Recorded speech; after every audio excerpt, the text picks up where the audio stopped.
Welcome to Lakshman Biology. Today I am going to start chapter number 2 in the 11th biology. Name of the chapter is Biological Classification.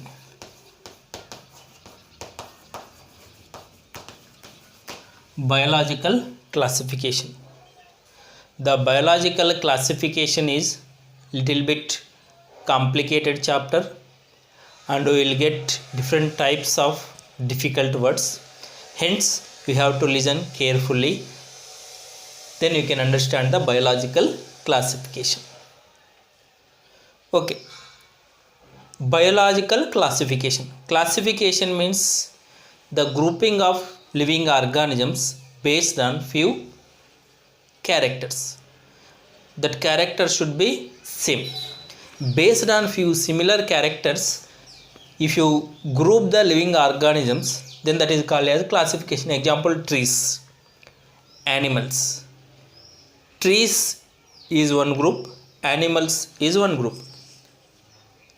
The main character, the basic character among the trees is the autotrophic nature. That is the meaning of biological classification.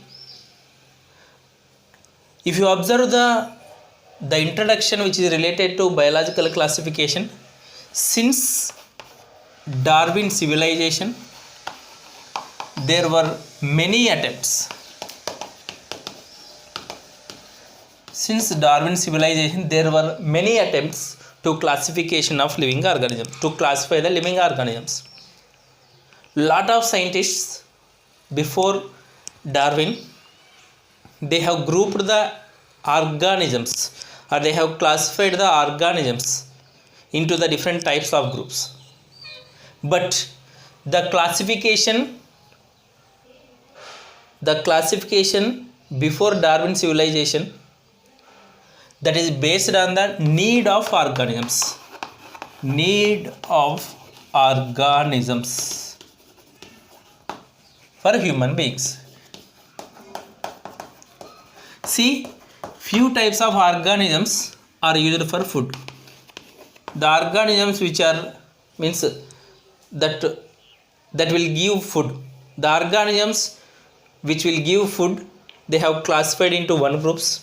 And few types of organisms, those are used to get shelter to the human beings. The organisms which will give shelter classified into separate groups. What is the meaning for it? Until Darwin civilization, lot of scientists classify the organisms into different types of groups, but that classification is not based on scientific manner. That classification is based on need of organisms to the human beings. If they are used for to get food, those are classified into one group. If they are used for to get shelter, those are classified into one group, like that.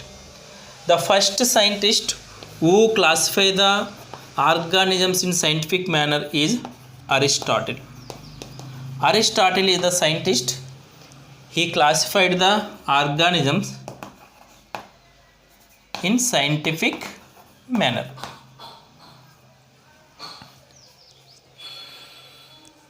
Then if you see the Aristotle classified the all animals into the two groups. The animals with red blood, those are grouped into one group. Then animals without red blood, those are grouped into one group. The organisms which contain red blood are grouped in one group. The name of the group is called Anaima. ENAIMA, Anaima. The organisms which not contain red blood, those are grouped into anima. Then same the scientist Aristotle, he classified the plants into the three groups. Plants that are trees, herbs, shrubs. Trees, herbs and the shrubs. These are the three groups. Plants he classified into three groups, that are trees, herbs, shrubs, which are tall and which has erect stem. Those are classified into one group, those are called trees. Medium sized plants are grouped into shrubs, and very small plants are grouped into the herbs. That is about the Aristotle classification. He is the scientist who classified the organisms based on the scientific manner. He classified the animals into two groups, that are with red blood and without red blood. Then he classified the plants into the three groups, those are called trees, herbs and shrubs. Then after that there is a two kingdom classification. Two kingdom classification. The two kingdom classification given by Linnaeus. Linnaeus is the scientist. He given the two kingdom classification. He classified the all organisms into the two groups, that is Plantae and Animalia. Plantae and Animalia. That is the two kingdom classification. But two kingdom classification is not accepted by the different members, different scientists. Why? Because there is few drawbacks. There are few drawbacks for the two kingdom classification. The drawbacks of two kingdom classification is, number one is they didn't differentiate the prokaryotic organisms and eukaryotic organisms. Prokaryotes and eukaryotes.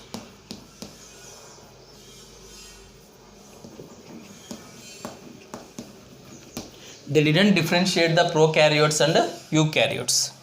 Example, the bacteria are prokaryotes. Prokaryotes means they not contain the nuclear envelope. Bacteria is the prokaryote, and cyanobacteria also prokaryote, because those not contain the nuclear envelope, or those not contain the true nucleus. The bacteria, cyanobacteria, along with the eukaryotes, that are fungi, mosses, algae, gymnosperms, angiosperms. The prokaryotic bacteria, cyanobacteria, along with eukaryotic fungi, mosses, algae, gymnosperms and angiosperms, they have grouped into the Plantae. That is the first drawback. What is the meaning for it? They didn't differentiate the prokaryotes and eukaryotes. Then second drawback of the two kingdom classification is, that is multicellular. Multicellular and unicellular.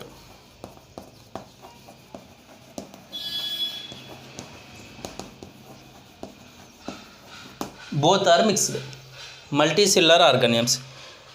Multicellular organisms means they made with more than one cell. Unicellular organisms means they are made with a single cell. Example for the unicellular organisms, those are Chlamydomonas. Chlamydomonas is unicellular organism. Example for multicellular organism is Spirogyra. Both Chlamydomonas and Spirogyra, they have grouped in one group. That is second drawback. Third drawback of the two kingdom classification, that is they did not differentiate the autotrophs and the heterotrophs. Autotrophs and heterotrophs, they didn't differentiate. Example for the autotrophs, those plants. Example for the heterotrophs, fungi. Both plants and the fungi, they have grouped in one group. That are the main drawbacks of the three kingdom classification. After the two kingdom classification, what are the drawbacks of two kingdom classification? That is they didn't differentiate the prokaryotes and eukaryotes. Second one is they didn't differentiate the unicellular and multicellular. And third one is they didn't differentiate the autotrophs and heterotrophs. Then after the completion of two kingdom classification, we have to discuss about the three kingdom classification.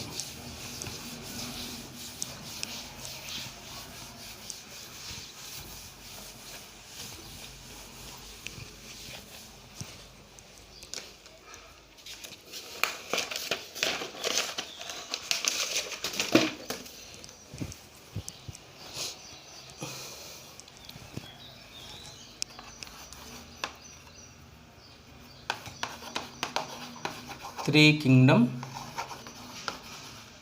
classification.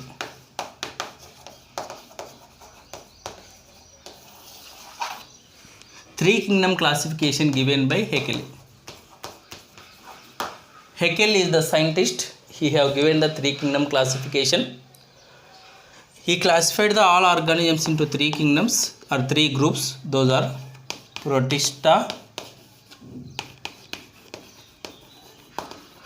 Plantae and Animalia.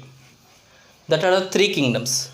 He have grouped the protozoans, fungi, algae, bacteria, cyanobacteria, all are in the Protista.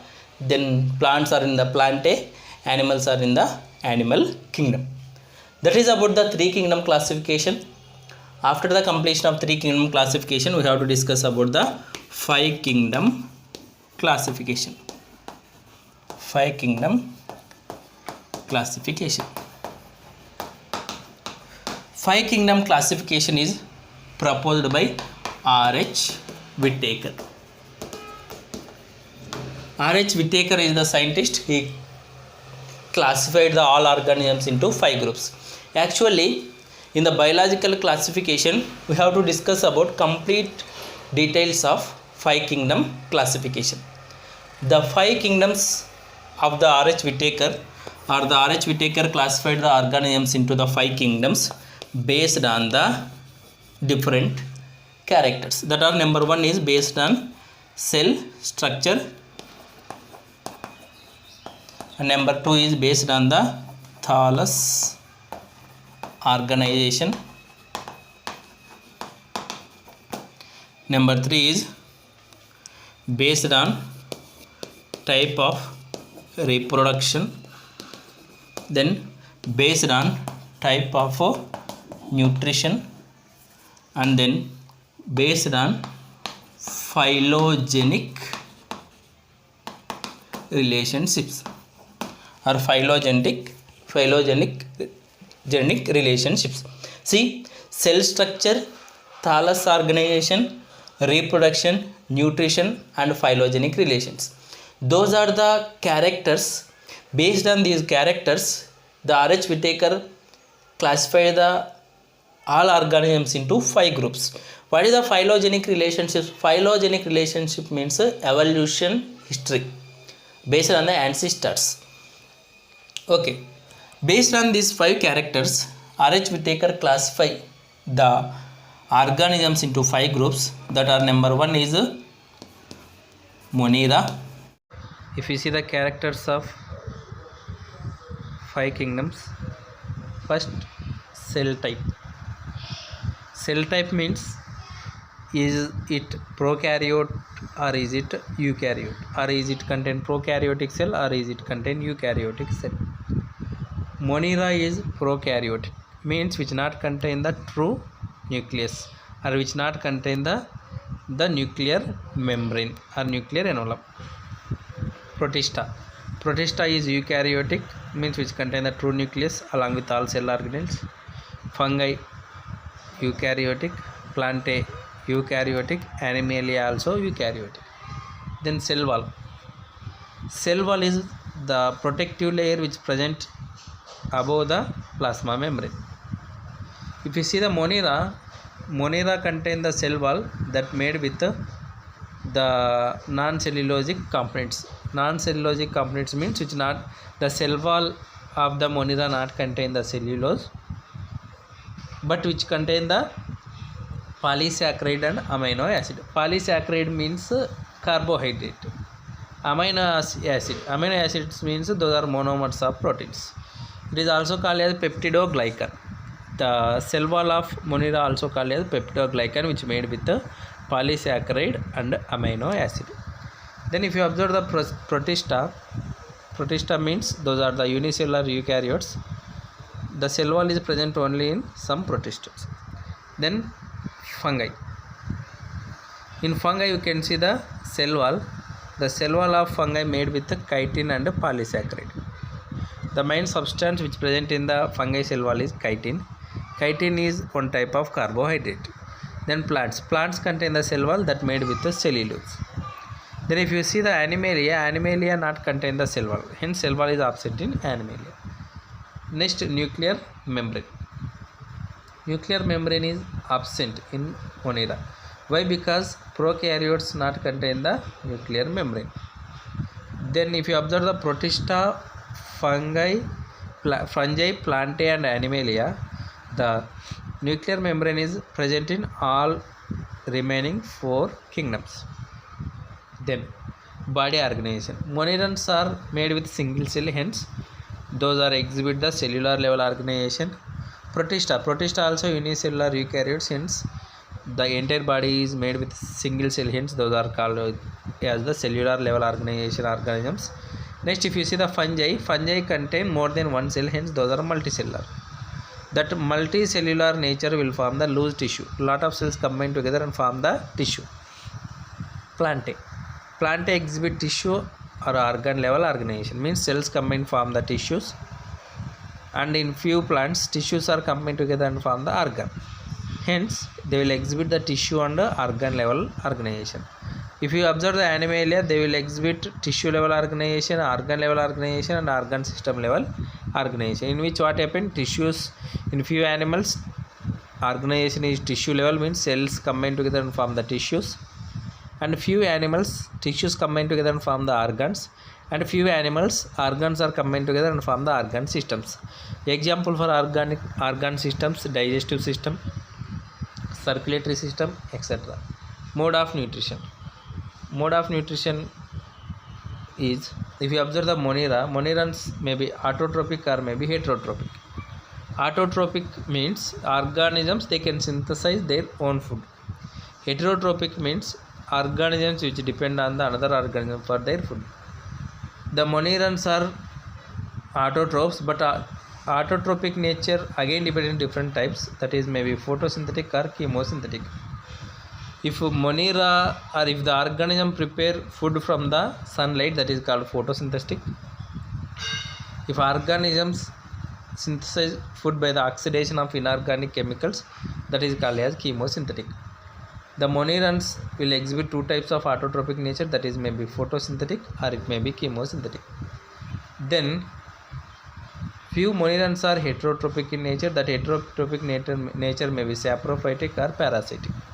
Saprophyte means which lives on the dead organic matter or dead organisms, and they will absorb the dead organic material. Parasite means that are lives on the living organisms, and they may cause the disease also in the living organisms. They will take food and shelter from the living organisms. Here saprophytes are lives on dead, parasite lives on the live. Next, Protista. Nutrition in protista is autotrophic or heterotrophic. If it is autotrophic, that is the photosynthetic. Next, if you see the fungi are heterotrophic in nature. Those are also saprophytic or parasitic. Saprophytic means those lives on the dead organic material. Parasitic means they are take food and shelter from the living organisms, on the plants, on the animals, etc. Plant are autotrophic in nature, that is also photosynthetic.